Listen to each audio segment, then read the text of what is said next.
Депутат Иса Қазбек Жарылқасынұлы. Рахмет, құрметті төраға, құрметті Ермек Беделбайұлы. Депутаттардың халық талабын орындау үшін үкіметке жолдаған сауалдарына көбінесе қате, шала және кейде тіпті бұрмаланған жауап беріп жатады. Бұл туралы біз былтыр үкіметтің жауабын тыңдау үшін қан қысымы дәрісін дайындап алуға жетіп те жазғанбыз. Қазір сол жауапсыз жауаптарға жан сақтау үшін жан қалтамызда дәріміз әлі жүр, өкінішке қарай. Ақжол партиясы мәслихаттардың құзыретін көтеру үшін бірнеше рет депутаттық сауал жолдады. Бірақ солардың ешқайсысының жауабына қанағаттанған жоқпыз.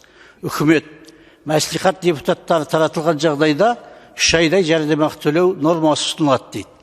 Біз бұл жауапқа атамның тағын, менің тағын дегендей түк түсінбедік. Үкімет сонда мәслихаттардың жалақы алмайтынын түсінбейтіні таңғаларлық сауатсыздық пен жауапсыздық. Сондықтан бұл сұрақты мәслихаттардың құзыретін көтеруді тағы да қойып отырмыз.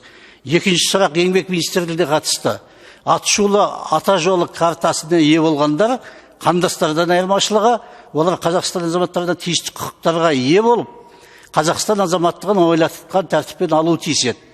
Алайда ата жолы картасын алған бар болғаны 55 адамның ешқайсысы мұның ешқайсысына ие болған жоқ.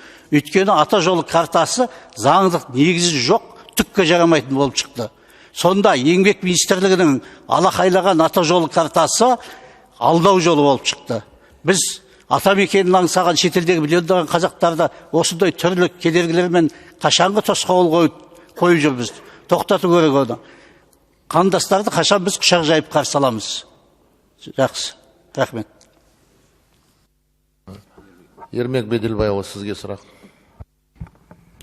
Әрине, Ақжол партиясы 24 жылы мәслихат депутаттарының құзыретін күшейту мәселесі бойынша жіберген ұсынымдарын бәрін қолдап отырмыз.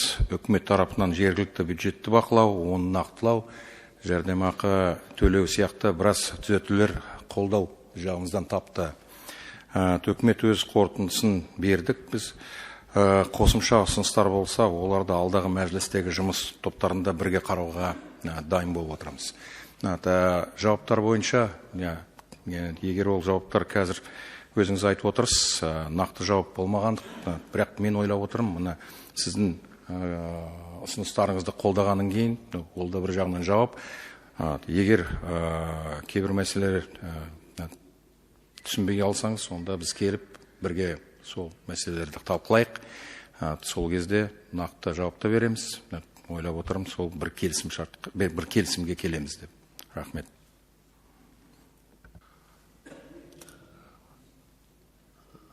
Қазбек Жарылқасынұлы, еңбек министрі. Еңбек министрлігі. Рахмет. Сұрағыңызға жаңа Ермек Беделбай айтқандай, жаңа ата жол картасы бойынша ең сұрақтар бар. Оны біз білеміз. Қазір арнайы еңбек министрлікте жұмыс тобы құрылды. Осы этникалық көші-қон мәселе бойынша оған қоса да жаңа ата жол картасы, ол жаңа маманы бар арналған сыртқы шетелдік азаматтарға, жаңа бизнесмендерге. Сондықтан осы сұрақтар біз арнайы жұмыс тобында қараймыз. Нақты ұсыныстар сізбен бірге бірлесіп біз қарауға дайынбыз ұсыныстарды. Рахмет.